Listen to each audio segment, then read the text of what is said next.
versículo 27 até o versículo de número 39, diz assim: Jesus está falando com seus discípulos, não com a multidão, com seus discípulos, e ele está dizendo o seguinte: o que eu lhes digo na escuridão, falem à luz do dia, o que é sussurrado em seus ouvidos, proclamem nos telhados. Não tenham medo dos que matam o corpo, mas não podem matar a alma. Antes tenham medo daquele que pode destruir tanto a alma como o corpo no inferno. Não se vendem 2 pardais por uma moedinha? Contudo, nenhum deles cai no chão sem o consentimento do Pai de vocês. Até o cabelo da cabeça de vocês estão todos contados. Portanto, não tenham medo, vocês valem mais do que muitos pardais. Quem, pois, me confessar diante dos homens, eu também o confessarei diante do meu Pai que está nos céus. Mas aquele que me negar diante dos homens, eu também o negarei diante do meu Pai que está no céu. Não pensem que vim trazer paz à terra. Não vim trazer paz, vim trazer espada, pois eu vim para fazer que o homem fique contra o seu pai, a filha contra a sua mãe, a nora contra a sua sogra. Os inimigos do homem serão os da sua própria família. Quem ama o seu pai ou sua mãe mais do que a mim, não é digno de mim. Quem ama seu filho ou sua filha mais do que a mim, não é digno de mim. E quem não toma a sua cruz e não me segue, não é digno de mim. Quem acha a sua vida, a perderá. E quem perde a sua vida por minha causa, a encontrará. Se os irmãos pegarem no capítulo 10, desde o início, os irmãos vão observar que Jesus está comissionando os seus discípulos para uma missão. É um test drive. Isso aqui não é a grande comissão que está em Mateus 28, quando Jesus, nas suas últimas palavras, ele diz: ide por todo o mundo, fazer discípulos de todas as nações, ensinando-os a guardar o que eu vos tenho dito, e eis que estou convosco todos os dias, até a consumação do século. Ali Jesus está encerrando a sua missão, encerrando a etapa em que ele estava na terra, e dizendo aos discípulos: daqui para frente, vocês continuam com essa obra. Aqui Jesus está pegando os seus discípulos no meio da sua missão, e ele está comissionando eles para um test drive. Eles vão experimentar um pouco daquilo que seria a normalidade das suas vidas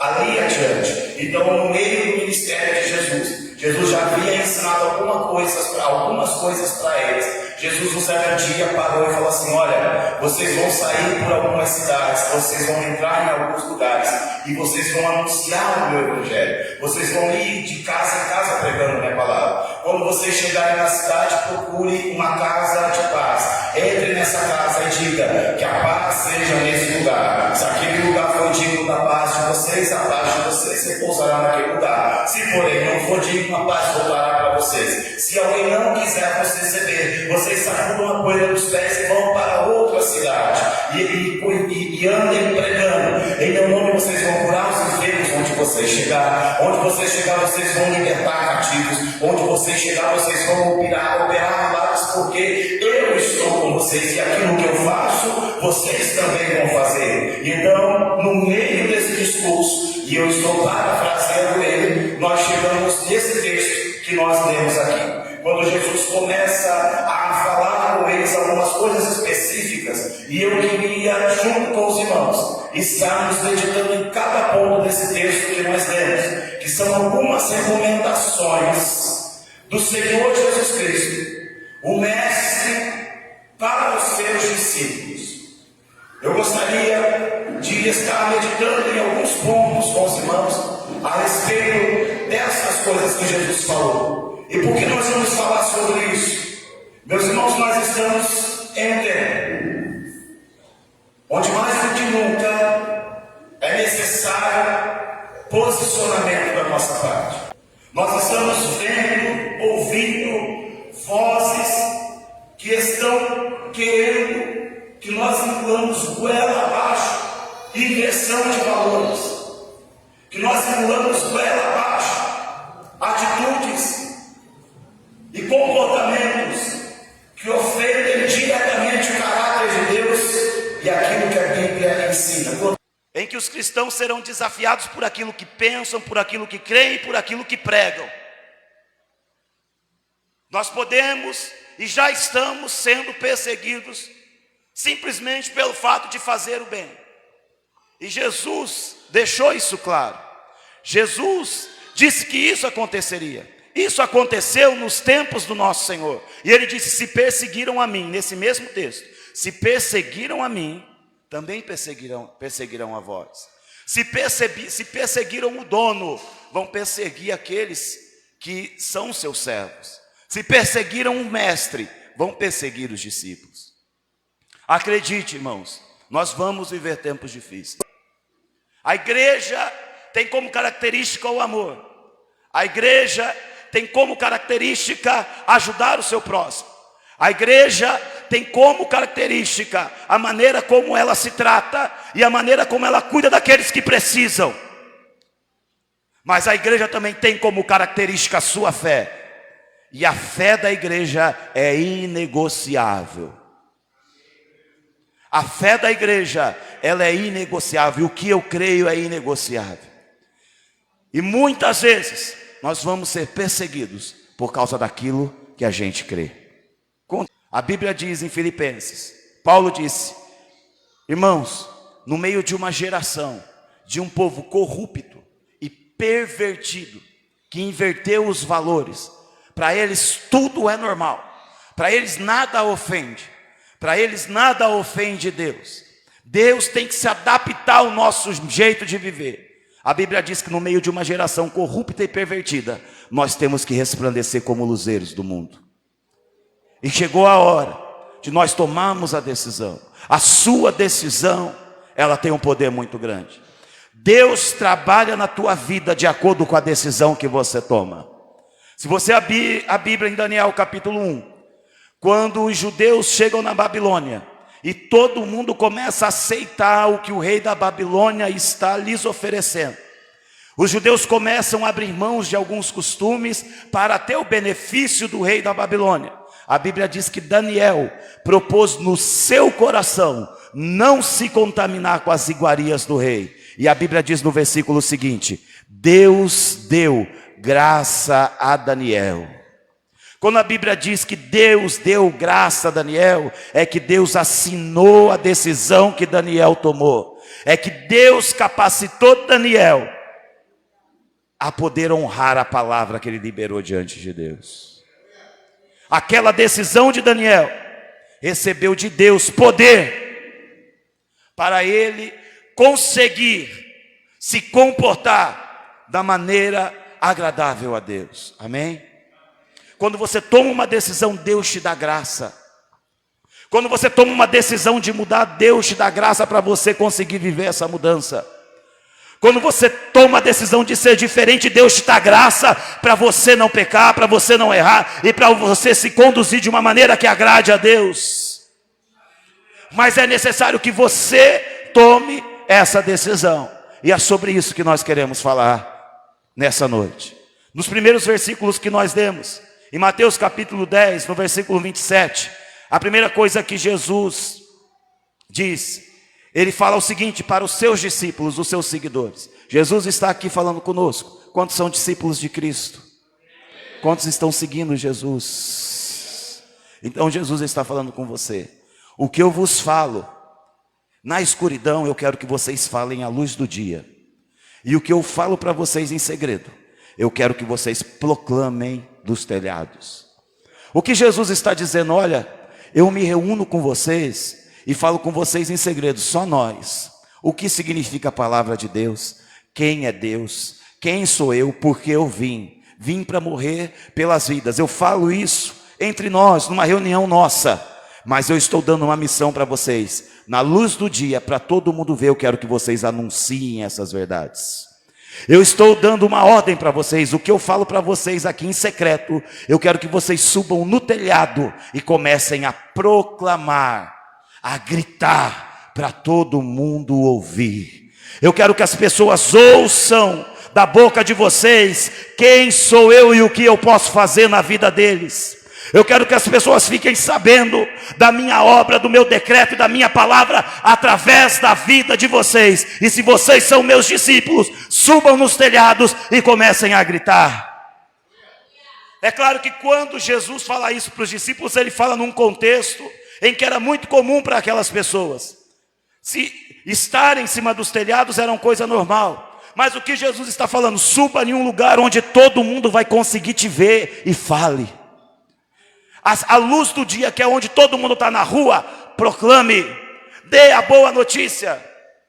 Os irmãos sabem que evangelho, a palavra evangelho significa boa notícia. Evangelho é a boa notícia. Que boa notícia? Que Deus enviou o seu Filho para nos salvar.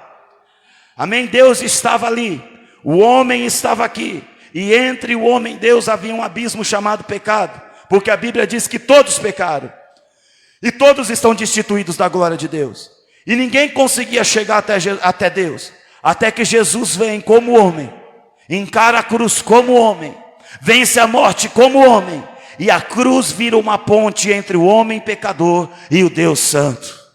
E o que Jesus está dizendo aqui, essa boa notícia precisa ser anunciada. Evangelho significa boa notícia. Agora, meus irmãos, notícia, para ser notícia, ela tem que ser dada. Quando a notícia não é dada, ela não é notícia, ela é informação. Informação você pode esconder ou proclamar. Quando você tem informação, conhecimento, você pode compartilhar ou não. Mas o que caracteriza uma notícia é ela ser dada a alguém. Eu tenho uma notícia e não dou, então eu não tenho uma notícia, eu tenho uma informação. A informação vira notícia quando eu falo para alguém, porque aí se tornou a notícia. E você tem uma boa notícia dentro do seu coração. Quantos entenderam aqui que Jesus te salvou? Quantos entenderam aqui que Jesus te ligou a Deus? Então você tem uma boa notícia. E sabe o que Jesus está falando? Subam no telhado e comecem a anunciar essa boa notícia para o mundo. Mas meu irmão, minha casa é uma casa de 20 águas. Como é que eu vou subir no telhado e gritar?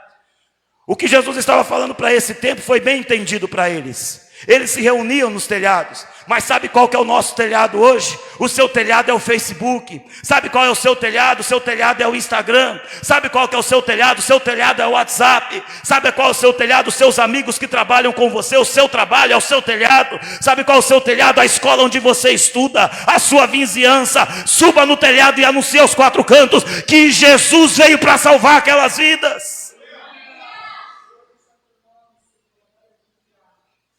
Nós ficamos cheios de restrição, com medo de falar, com medo de expor. E isso não é novidade só para o nosso tempo, sempre foi. Sempre foi. Sempre foi desse jeito. E é por isso que Jesus está orientando os seus discípulos. Para eu fazer o que eu quero fazer no mundo, através da vida de vocês. Vocês não podem se esconder, porque ninguém acende uma cidade e esconde ela. Quando se acende uma cidade é para ela brilhar. Ninguém acende um farol e coloca debaixo da cama. Não tem porque um farol está debaixo da cama. Jesus disse isso, a luz tem que sair debaixo da cama e iluminar onde há trevas. Porque onde a luz chega, a escuridão sai. E vocês são luz. E no meio de uma geração corrupta e pervertida, vocês precisam brilhar como luzeiros deste mundo. E se você ainda não entendeu isso, o Evangelho ainda não produziu no seu coração aquilo que ele deveria ter produzido, que é: suba no telhado e anuncie a boa notícia do Evangelho. Você tem um telhado para subir, você tem um telhado para anunciar, você tem meios para isso. E se você é discípulo, você faz isso. E se você não faz isso, me desculpe, você não é discípulo. Você ainda é multidão. Eu não dou diagnóstico baseado naquilo que eu penso, irmãos. Eu dou diagnóstico de acordo com aquilo que eu aprendo com a palavra de Deus. E quem é discípulo, sobe no telhado. Jesus não chamou a multidão para dar essa missão. Jesus chamou discípulo para dar essa missão. Essa palavra é para discípulo. E não era só para aqueles discípulos, é para todos aqueles que se tornaram discípulos. Por isso que eu disse que nessa noite é noite de decisão. Você precisa decidir de que lado você está. Não tem problema nenhum você continuar sendo multidão. Jesus vai continuar te abençoando. Jesus vai continuar derramando sobre sua vida bênçãos. Jesus vai continuar com a mão estendida para você. Ele continua multiplicando pães. Ele é o mesmo, mas só terão os segredos de Deus aqueles que são discípulos. Se você entendeu que você precisa descobrir qual é a vontade do Pai e realizá-la, então você passou para o lado dos discípulos. E se você passou para o lado dos discípulos, você está incomodado de não fazer o nome de Jesus conhecido nesses 4 cantos da terra. Isso não é missão só para pastor, evangelista e mestre. Isso é missão para discípulo, para a igreja, para todo mundo. Qual é o seu telhado? Suba no telhado e proclame a boa notícia.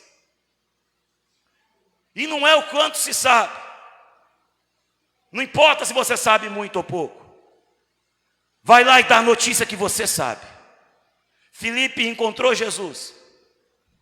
E quando ele encontrou Jesus, ele teve certeza que Jesus era o Messias, o Salvador. Aquele que havia sido prometido no Antigo Testamento que viria para salvar as vidas. Olhe para mim, por favor.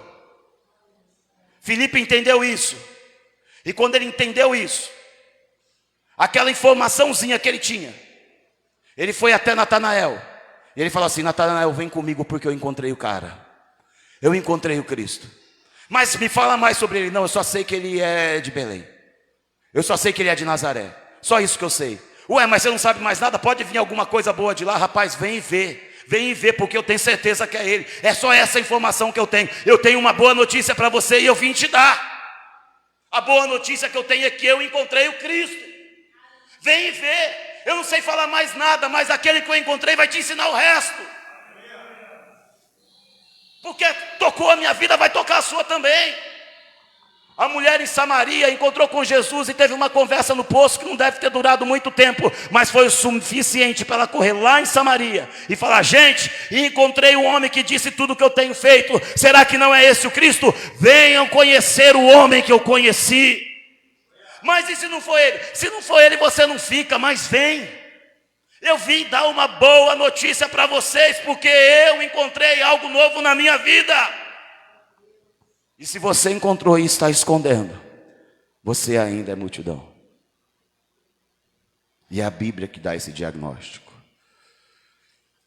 Subam no telhado e proclame.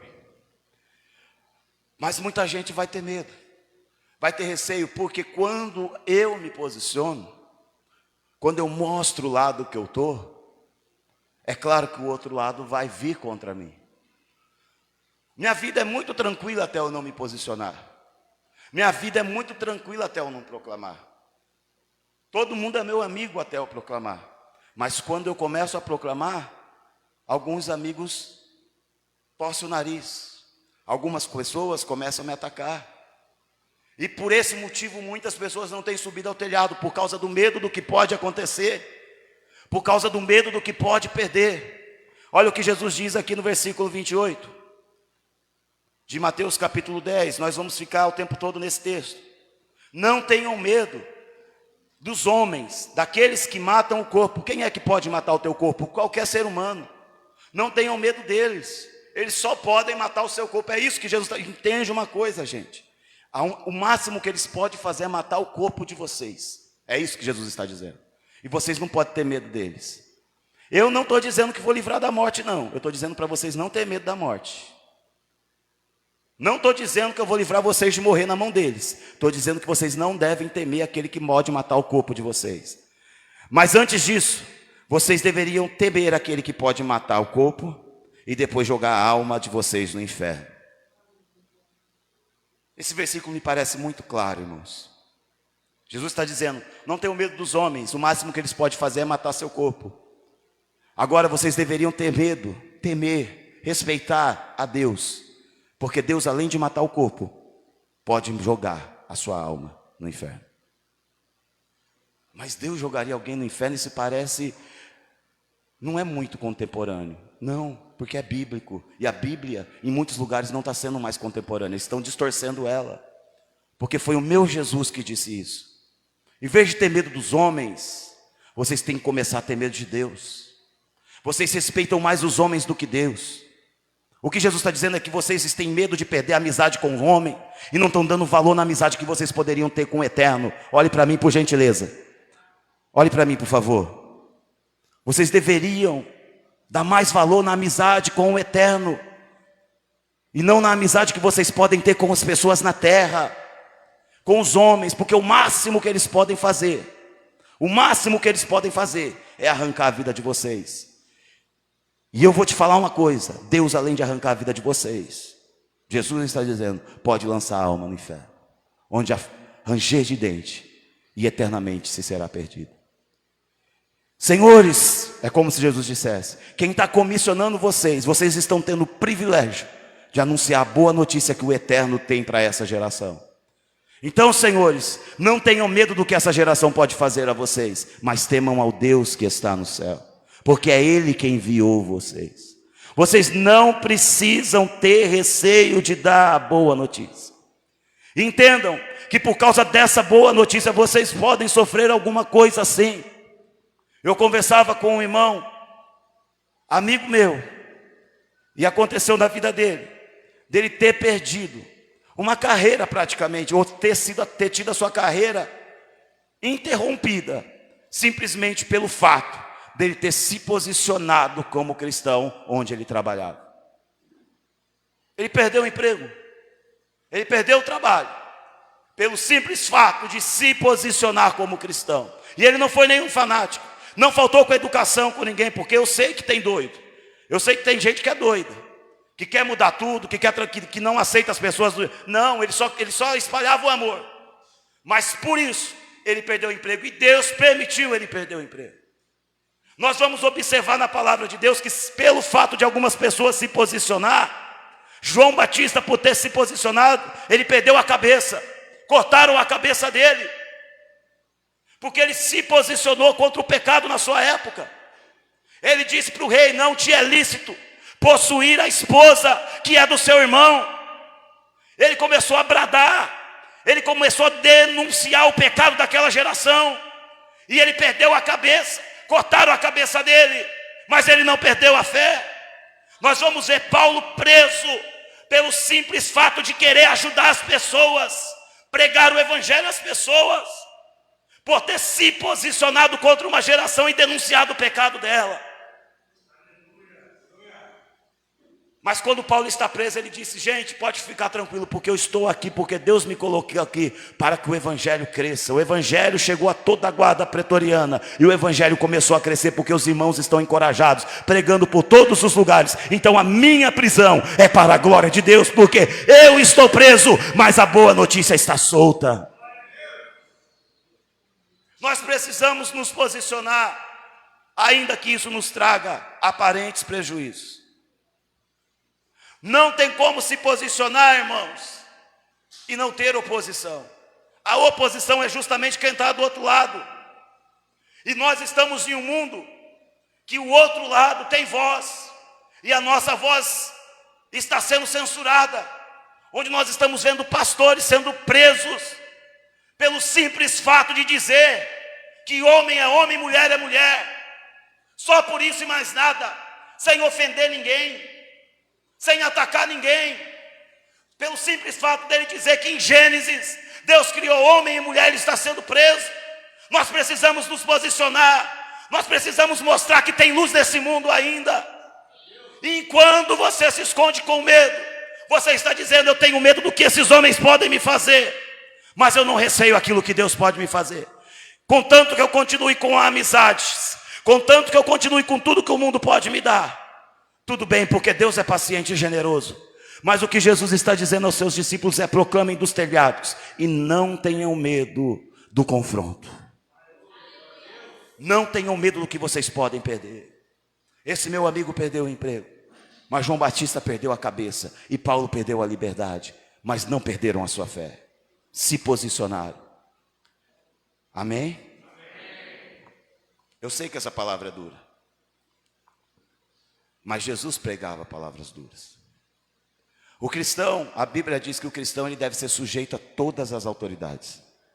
Se você pegar as cartas de Paulo, ele diz assim: escravos, não é trabalhador honesto de carteira assinada, não, escravo. Porque eles não falaram, olha, quem é senhor e se converteu, solte o escravo. Não, já nunca entraram nesse quesito lei. Eles falam assim, Senhor, você que tem escravos, trate bem o seu escravo, porque agora você é crente. Só isso. E escravo, você tem que ser o melhor escravo do seu Senhor, porque agora você é crente. É isso que a Bíblia ensina. A Bíblia me ensina a ser o melhor funcionário da minha empresa. A Bíblia me ensina a ser sujeito a todas as autoridades. Mas quando a autoridade sugere qualquer coisa que vá contra a palavra de Deus, aí eu fico com Pedro e João, que chega diante do Sinédrio e diz assim, vocês julguem se mais importa agradar a Deus ou a homens. O rei Nabucodonosor fez uma estátua e disse, todo mundo vai se dobrar. Sadraque, Mesaque e Abednego disse, pode me matar, porque eu não vou me dobrar. Meu Senhor. Em nenhum momento eles tacaram o dedo na cara do rei. Em nenhum momento eles desrespeitaram o rei. Quando o rei foi inquirir deles porque eles não tinham se dobrado, ele disse assim, Vossa Excelência, com todo o respeito e toda a honra que um servo tem, o que o Senhor quer eu não posso fazer porque eu sirvo a Deus do céu. Tudo que o Senhor me pedir, eu vou ser o melhor servo que o Senhor pode ter aqui. Mas não me peça para desobedecer o que o meu Deus pediu. Pedro e João pagavam todos os seus impostos, cumpriam com todas as regras que estavam impostas ao cidadão. Mas quando o Sinédrio disse, parem de pregar o evangelho, ele disse, vê aí o que vocês vão fazer, porque nós não vamos parar de dar boa notícia por onde quer que nós andamos. E nós não vamos fazer escondido não, já estou avisando antes que se quiser já mata já, que você já encurta meu caminho para chegar no céu. Então quando a lei vai contra aquilo que Deus falou, eu tenho que escolher o meu lado. Eu tenho que me posicionar. E muitas vezes nós não temos nos posicionado para não perder privilégios, para não perder alguns benefícios, para não perder algumas esmolinhas que Satanás tem colocado na mão. Mas hoje Deus te chama para se posicionar. Primeiro, proclame do telhado. Segundo, não tenha medo do que os homens podem te fazer. Mas por que, Senhor? E se eu perder? Igual o amigo do pastor que perdeu o emprego. Aí Jesus continua dizendo, pode ser que isso aconteça assim, meu filho, mas deixa eu te dar um consolo. Não se vendem 2 pardais, versículo 29, por uma moedinha? Você já viu aquele termo que as pessoas falam assim, tem um pardal aí? Tem um pardalzinho aí? Só nós conhecemos, irmão Oswaldo. Esse menino novo não sabe o que quer dizer isso, não. Sabe o que quer dizer? Tem um pardalzinho aí? Tem um trocadinho aí? Tem uma moedinha aí? Vai falar que você não sabia, Dianária.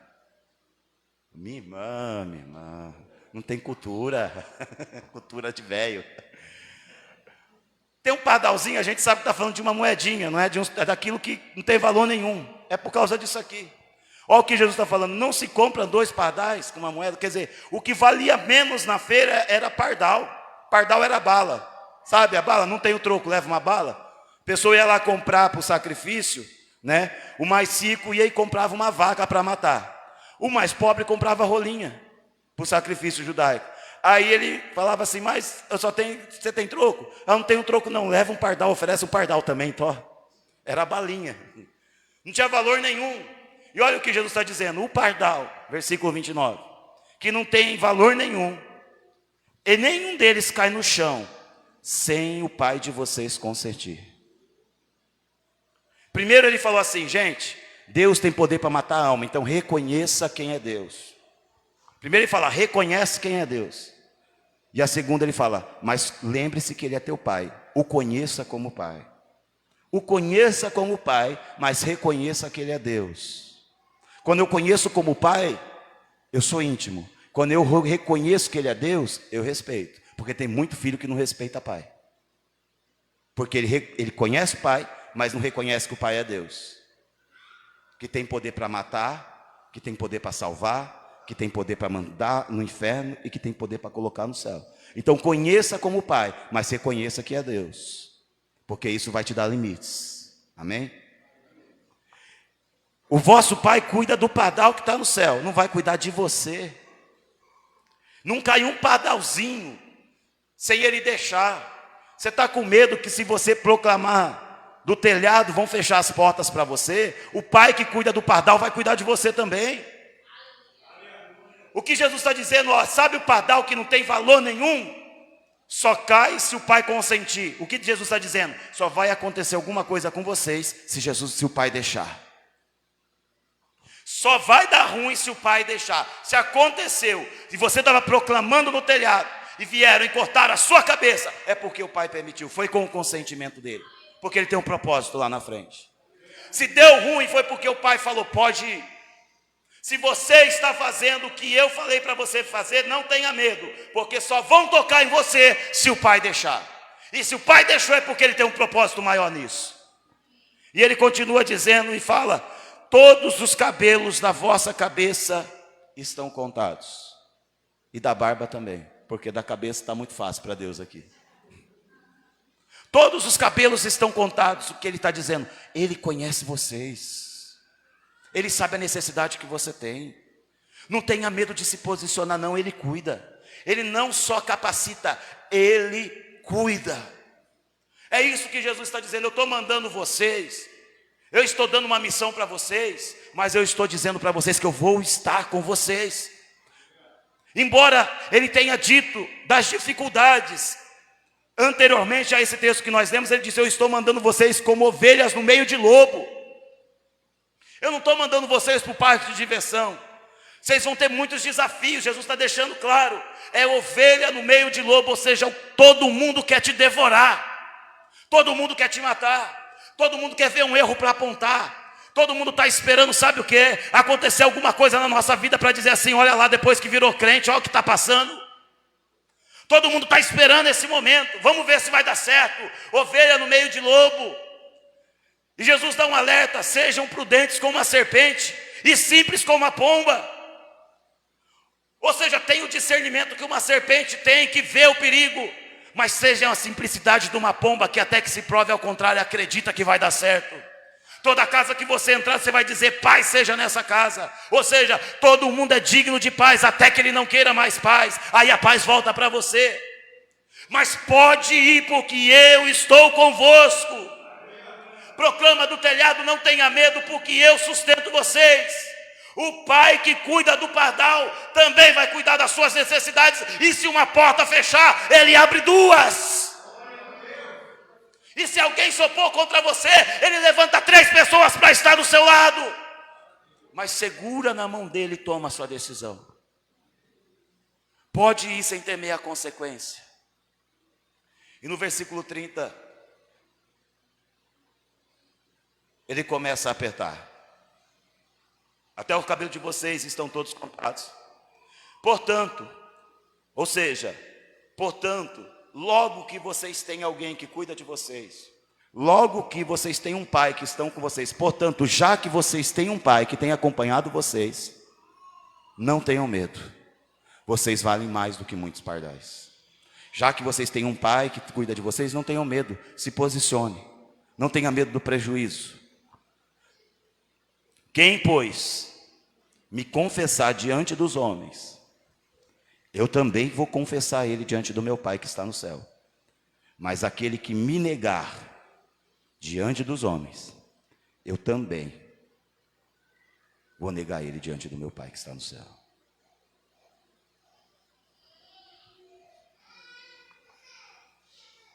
E aqui a gente chega num ponto, muitas pessoas vão dizer, eu jamais vou dizer que não conheço Jesus. E eu conheço um homem, e você também conhece ele, a história dele, que ele disse assim, Senhor, aonde o Senhor for, eu vou. Eu sou capaz de morrer pelo Senhor.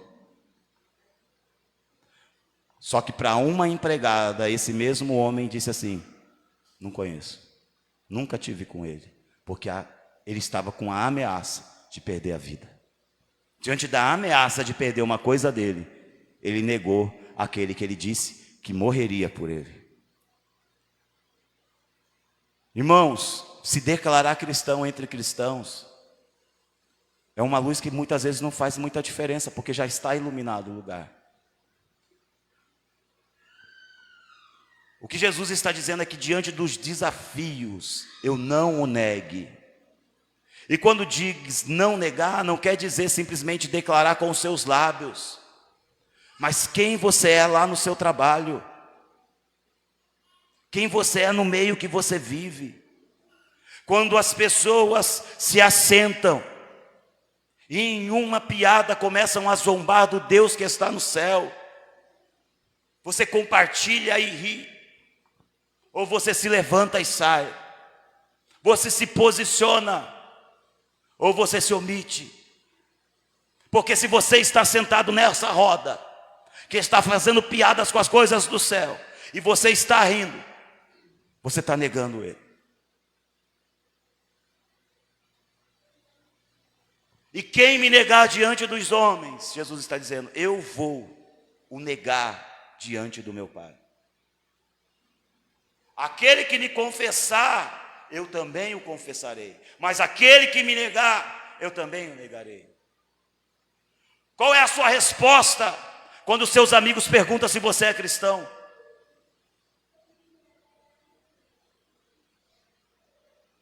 Qual é a sua resposta quando no assunto entra qualquer coisa que ofende a Deus e perguntam a sua opinião?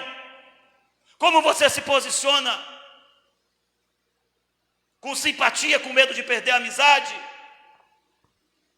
Porque se você tem feito isso, você tem negado a Ele diante dos homens. É disso que Jesus está falando aqui. Aquele que me nega, eu também o negarei. Qual é o seu comportamento quando você vê postagens que ofendem a Deus?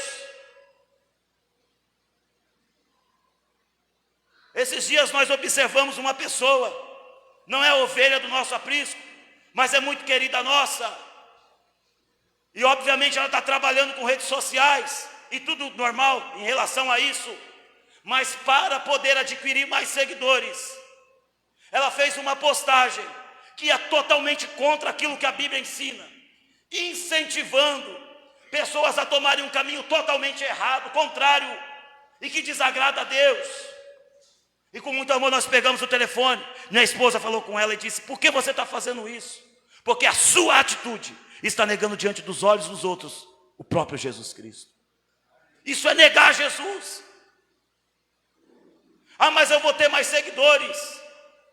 Eu cuido do pardal. Eu posso te dar seguidores, se é disso que o seu trabalho depende. Não precisa compactuar com o pecado.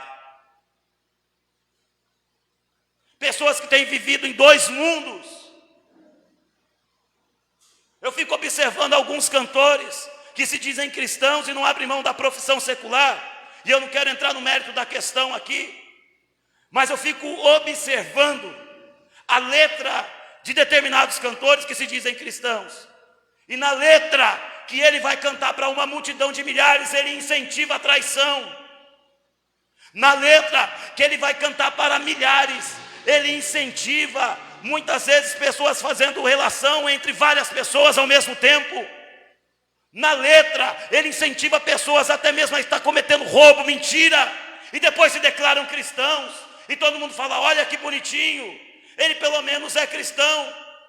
Meu irmão, o que ele está fazendo, levando uma multidão para pecar, isso não é cristianismo. Ele está negando Jesus diante de uma multidão, porque ele incentiva o pecado através daquilo que ele canta.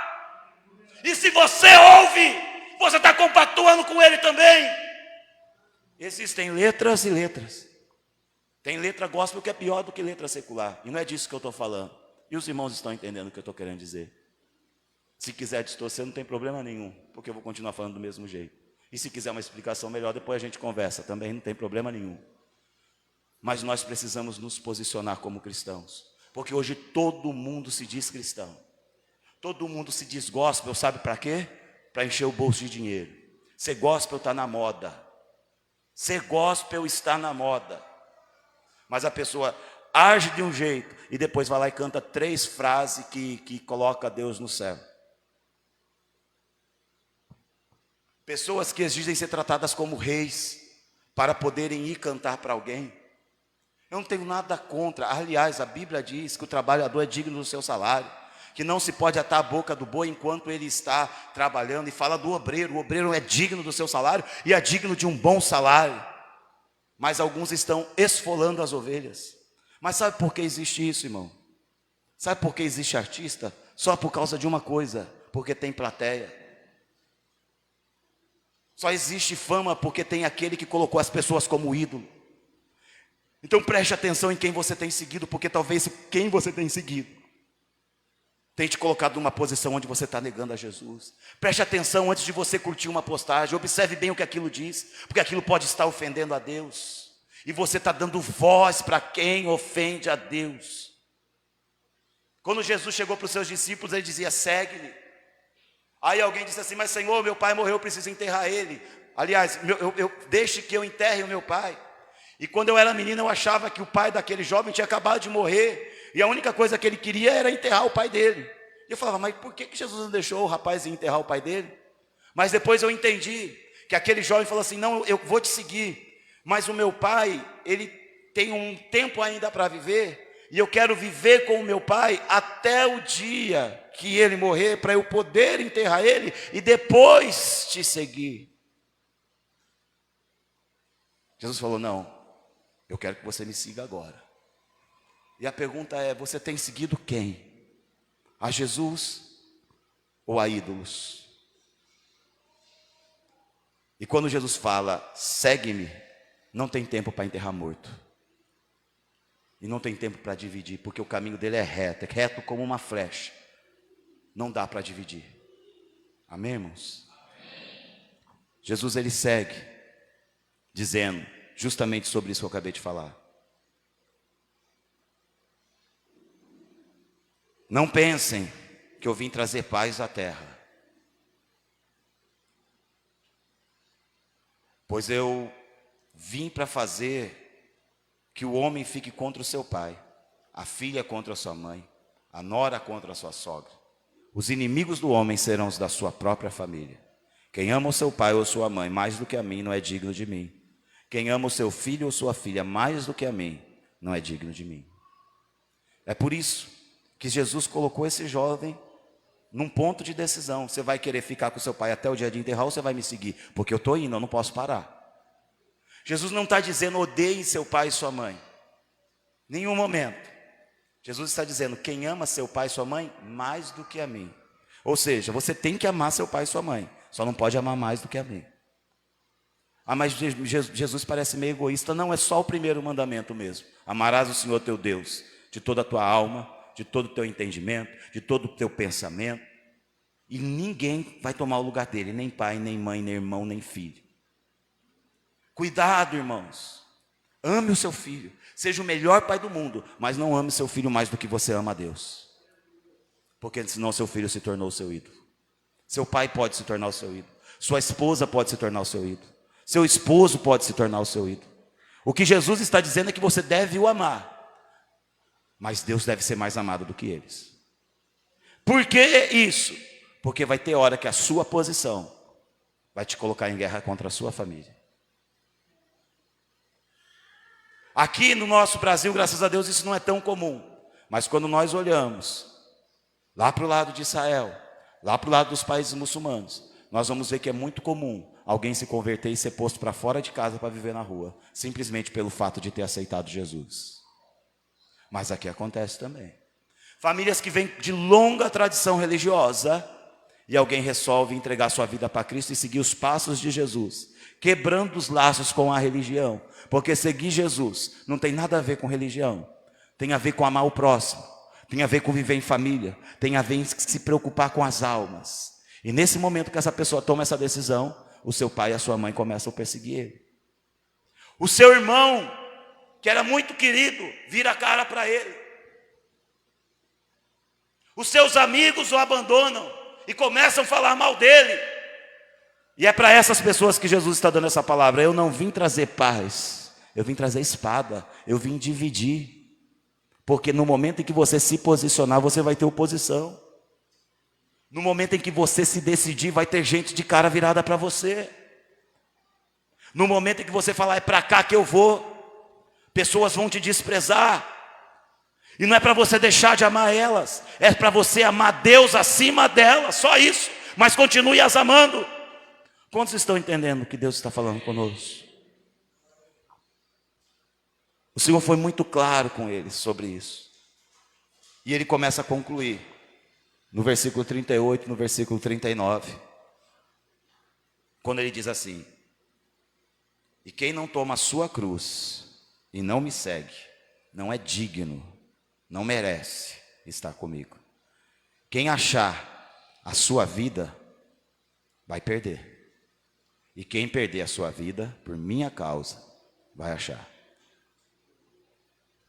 Quando Jesus falou assim, ó, quem não toma a sua cruz e segue, nesse momento para os discípulos não foi tão simples entender como é para nós hoje. Porque Jesus não havia sido crucificado aqui ainda. Mas a cruz tinha um significado naquela época. A morte de cruz era a morte mais vergonhosa que um homem podia enfrentar nessa época. Só morria na cruz os piores tipos de ladrão. Só morria na cruz os piores tipos de homem. E a morte de cruz, como aconteceu na vida de Jesus, ela era precedida por um ritual. A pessoa que ia ser crucificada, obrigatoriamente, tinha que carregar a sua cruz. E toda vez que alguém aparecia andando nas ruas, carregando a cruz, quem via aquilo já sabia o que ia acontecer. A pessoa que via alguém carregando uma cruz na rua dizia assim, ele ainda está vivo, mas ele já morreu. Porque ninguém que era condenado à morte de cruz escapava no final.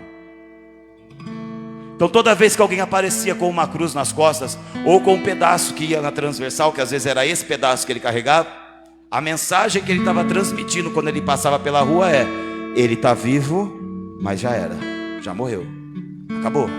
Esse não tem mais esperança, não tem quem vai o livrar da morte, acabou a vida para ele. E quando Jesus fala, aquele que não toma a sua cruz para me seguir, ele está dizendo, aquele que não anuncia para o mundo que já morreu para o mundo, não é digno de mim. As pessoas precisam olhar para você e começar a entender que você já morreu para certas coisas. Quando a gente chega e começa a caminhar com Cristo, é natural que eu quero falar de uma maneira, de uma mensagem que você possa aplicar da forma mais simples na sua vida. Se você participava de grupos de WhatsApp, quando você chega e começa a caminhar com Cristo, é normal você receber piadinhas em certos grupos e certas postagens em certos grupos. Mas se depois de um ano ainda estão mandando certas mensagens, certas fotografias para você, é porque não estão vendo a cruz na sua costa. Estão achando que você está vivo ainda. É normal quando a gente chega, nós sermos convidados para ir em alguns lugares, com os amigos, principalmente para lugares onde a gente costumava dizer para esporte. Mas se com o tempo esses convites não param, as pessoas ainda não estão vendo cruz na sua costa. Porque no momento em que as pessoas começam a ver cruz nas suas costas, os convites começam a mudar. Não é a amizade que acaba, mas certos convites a pessoa não vai ter a ousadia, porque ele vai falar assim, não, ele está ocupado demais, ele está morrendo. Ele já morreu. Quem está com a cruz está vivo, mas está morto. Se as pessoas te colocam em determinadas rodas de conversa com a maior liberalidade, tranquilidade, porque sabe que você vai participar, porque você tem participado, não estão vendo cruz nas suas costas ainda. Paulo ele fez questão de dizer em Gálatas, eu já estou crucificado com Cristo, e a vida que vivo não vivo mais eu, mas Cristo vive em mim. Eu já tomei a minha cruz. A sua cruz, meu irmão, não é tua sogra não. Tua sogra é uma bênção. Tua cruz não é teu esposo não. Teu esposo é teu companheiro. A tua cruz não é seu filho não. Teu filho é uma flecha, a Bíblia diz.